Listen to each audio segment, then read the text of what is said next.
Welcome to the HMO Property Show. By investors, for investors. Catch us weekly as we discuss all things cash flow positive property investing.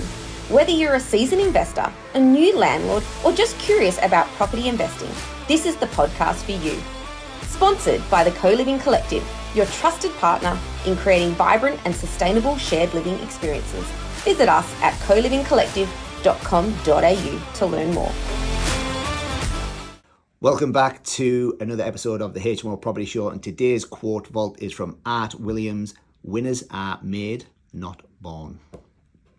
I believe winners are made, not born. See, the elite people now, the pretty people in this country, they believe only a precious few people are born gifted, are born special, are born winners. The elitists believe that the key to winning, these special people that win out there, they inherit some special kind of gene. You realize that? They think that people are born with some special kind of gene that makes them different from people like me. Some of the pretty people believe that the people that win, the few people that win out there in business, they grow up in this kind of protected environment, you know. They just have they're always at the right place at the right time. They're just protected from all the hurt and disappointments from people like me. Some of the pretty people believe that education's the key. If you go to the fancy schools and get the fancy degrees, that you're supposed to win. A lot of the elitists believe that IQ's the key, that brains are what makes winners special and different. Some of the elitists believe that different characteristics of a winner, like leadership, that you're born with those, that special people are born with special gifts, that leaders are born. They inherit these special kind of gifts. Bull. Folks, winners are made, not born. Winners are made, not born. And I believe one of the number one reasons most people fail to win in business in these United States is they buy into this crap that special people are somehow different, that they inherit something different, that they're born with all kind of special advantages over people like me. And folks, that's wrong. Let me blow some of these myths out of the water for you. Let's talk about the inherited gene theory.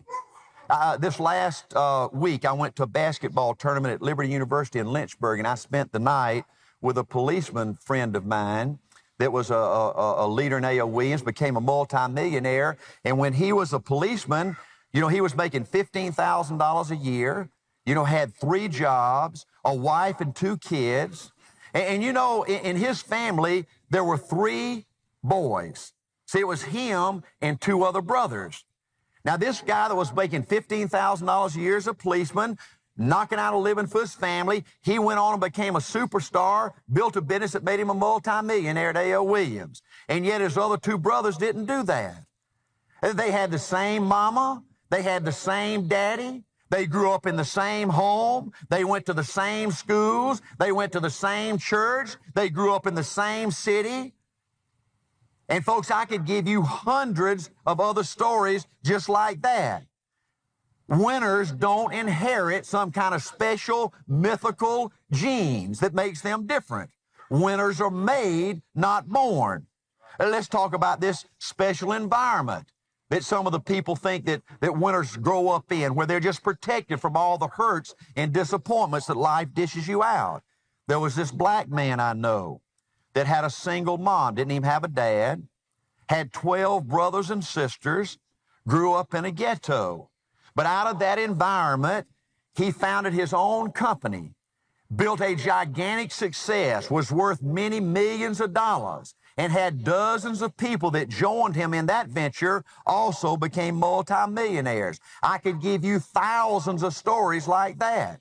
Don't buy into this theory, folks, that special people are born in some kind of special environment and they don't have to deal with the hurts and disappointments out there in the real world. This myth of born at the right place at the right time, everything works out for a winner, is a bunch of bull. These people say winners don't hurt, they don't cry, they don't doubt, they don't fear. Winners don't have to deal with failures. Winners don't have to deal with disappointments. That's not right. Winners have every problem the loser has. They hurt, they doubt, they fear, they fail dozens of times, they're disappointed dozens of times. But winners somehow find a way to overcome their circumstances and win. Let me give you 3 personal examples of personal friends of mine. You know, folks, even handicapped people can win.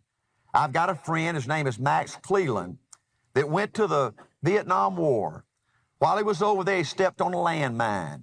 He lost both of his legs and one arm. Pretty tough lick, right? Now, most people that lost both of their legs and one arm in war would come back to the United States and they'd be pretty bitter, right? They'd probably become a druggie and probably develop an attitude that life's dealt them a bad hand, right? And just drop out of life, right? But see, this handicapped soldier came back to the United States and became Secretary of State of Georgia. And today, right now, he's running for the U.S. Senate. Another friend of mine is Chuck Colson. Chuck Colson was Richard Nixon's #1 lawyer. He got to the highest point that a lawyer could get to in these United States. He was the lawyer for the President of the United States, sat right in the next office to the President of the United States. He got caught up in Watergate and was sent to prison. Pretty tough obstacle to overcome, right? I mean, most people that go to prison would say, my life's over. I can't come back from that. Life's dealt me a bad hand, right? But do you know today, Chuck Colson runs a ministry that touches the lives of millions of people. He is worth more to this earth we live on today by 1,000,000 times more than if he had stayed a very distinguished lawyer. You know, I had 2 friends outside of A.O. Williams in the life insurance business. And you know what? Some of you might say, Art, I didn't know you had any friends in the life insurance business, you know? And that's pretty much true, you know? But I had 2 friends, Art DeMoss and Stanley Byer, that built 2 insurance companies. They founded and built 2 insurance companies, and each one of these insurance companies made for their family hundreds of millions of dollars personally, okay? Megastar success. Neither one of these 2 giants had a high school degree. See, winners overcome their problems and win. Winners overcome their failures and win. Winners are made, not born. They have a team. Winners are made, not born, by Art Williams. Join us on the next episode of the HMO Property Show. And remember, every master was once a disaster. Every winner was once a beginner. Thanks for watching. Make sure you tune in the same time next week so you can stay up to date with all cash flow positive property updates.